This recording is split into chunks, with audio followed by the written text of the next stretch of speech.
bad luck, her cherry red lips, running deathly circles around my cheeks, but all I could see was a good time. I slowly found myself letting go of who I was, but then, as I helped her up from a throne on the sidewalk, I noticed another woman standing just across the street, her hair a dingy brown, eyes downcast at the filthy rag of a dress she wore, covering skin the color of charcoal, and she was near lying there, unable to move. She seemed helpless. Forlorn and pain-ridden tears flowed freely down her face. I regretfully moved from Temptation's side, just for a moment to see what assistance I could offer, and as I crossed the intersection full of the oblivious, I heard Temptation shout at me, "Oh, that's just my sister." When I reached her, the woman was still lying on the ground like litter, head down like a woman in prayer, but she wasn't conversing with God.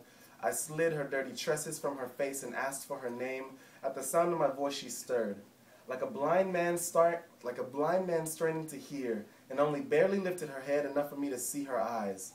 Eyes that I expected to be burned-out candles housed in a cellar of hopelessness, but instead shone like burning constellations, casting light out for the lost, and I was lost, near drowning in a sea of regret as I realized who it was I was helping, and she smiled.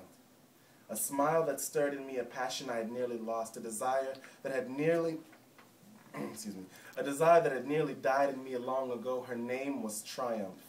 She took my hand and my blood ran hot with the fire of the sun, steaming passion between my thighs, calm but the thirst for inspiration rejuvenated. She looked at me for what may have been only seconds but seemed to be an eternity, filled with a longing to realize my potential. She opened her mouth to speak, and it sounded like heaven's own orchestra vibrated within her throat. "Don't you know I've been waiting for you?" And a tear rolled down my face as I realized that I had been waiting on her too.